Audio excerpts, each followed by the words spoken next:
Welcome to Bike World, welcome to the launch of Yamaha's Tracer 9 GT Plus.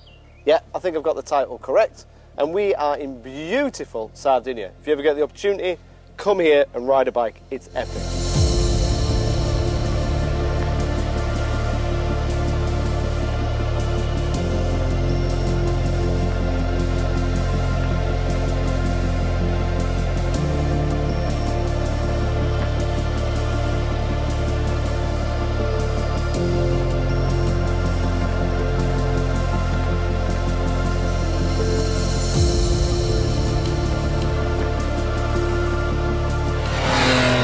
So let's go through the changes between the GT and the GT Plus. The big talking point is the radar on the front. Because we've got the radar, we've got adaptive cruise control. Essentially, set cruise control and the bike will monitor the distance between you and other traffic. So it'll de-accelerate and accelerate without you having to touch the throttle or the brakes. So if you set the cruise control to 120 kilometers an hour, a car is doing 110, it'll slow down to 110, then when you overtake, it'll go back to 120. Just makes cruise control simpler and easier. But obviously, to control that adaptive cruise control, we need new switchgear. So now we've got a really simple, easy switchgear on the left with a nice toggle button. We've got rid of that Yamaha wheel, as I used to call it. And obviously, so we know what's happening, we've got a large 7-inch TFT screen. Other little details are the screen is bigger. We've got a third generation quick shifter, which works up and down, but also works when you're on gas as well. The second generation doesn't, that's just up and down. Let's go show you the quick shift. So 3000 RPM, throttle still on, and I can go down a gear and up a gear and up a gear. So if I was about to leave a village back in the UK or fourth gear, I think I'll leave quickly. I can go down gears still with the throttle on. Nice. We've got the colour, which personally I really like. I love that kind of battleship grey. It gives it a quality feeling. And like the standard GT, we've got lean sensitive traction control, lean sensitive ABS. We've got the semi-active suspension, which changes dependent on the rider modes and it changes dependent on the conditions. And then we've got something that's extremely new, and that's Yamaha's adaptive braking system. So a lot of people think that this braking system takes over the braking, or if you ride at 50 miles an hour into the wall, it'll stop you. That's not how it works. In an emergency situation, when you're braking, the radar can detect how quickly the object you're about to hit is coming towards you.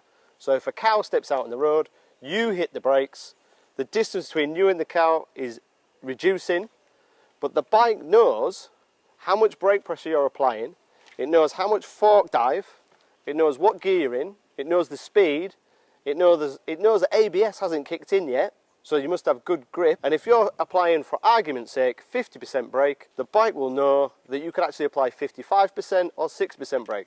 So it'll add a little bit more braking for you. Once the danger is over, so you're stopping before the cow, it will revert back to you doing the braking, not the bike. Your time to react and do everything isn't as quick as the bike. And the bike has got so many monitors because we've got the semi-active suspension, because we've got the lean sensitive traction control, we've got so many monitors, the bike knows what's happening.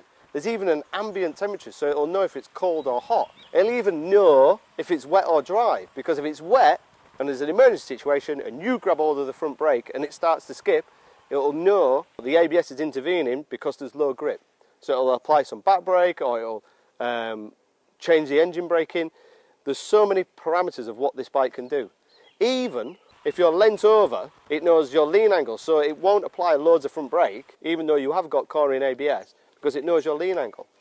It's a massively impressive system, and I'd like to say that I tested it, but I really didn't, because there wasn't a situation where there was an emergency that I felt like I needed to test it. So to test this thoroughly, what we need is like some kind of crazy, long-haired kind of colleague who could maybe ride this bike really fast down a runway as we throw large objects out the back of a van. That would probably do it. The Tracer GT was kind of a bike that just passed me by. It was kind of launched during that COVID time when it was almost impossible to ride every new bike.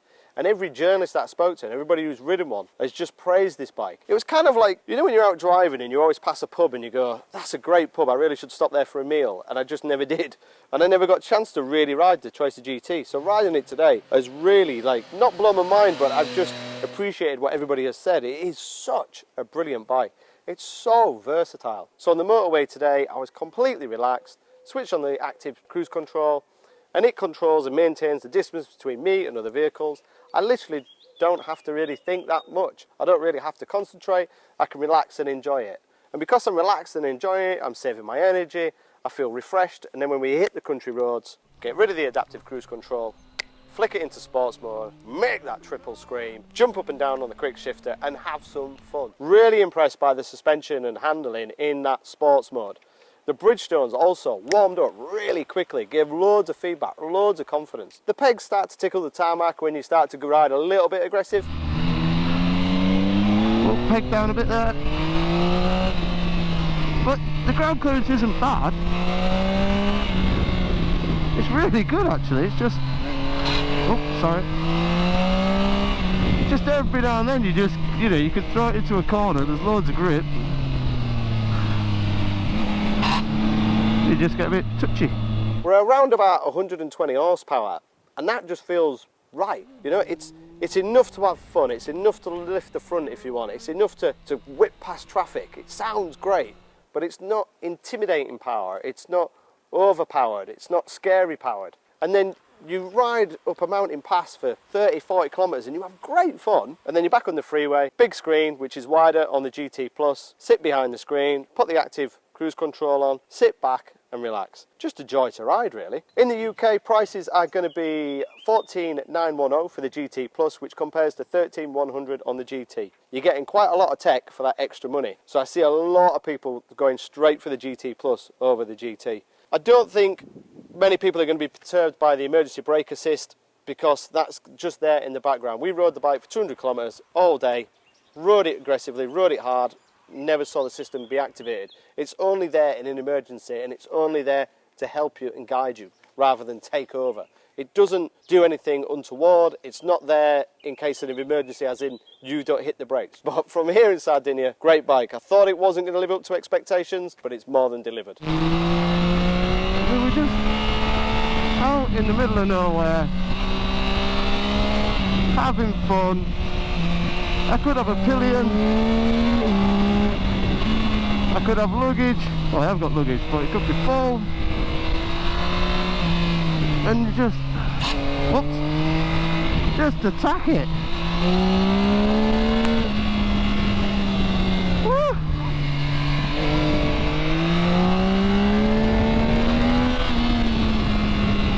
Don't know this road, as you can tell.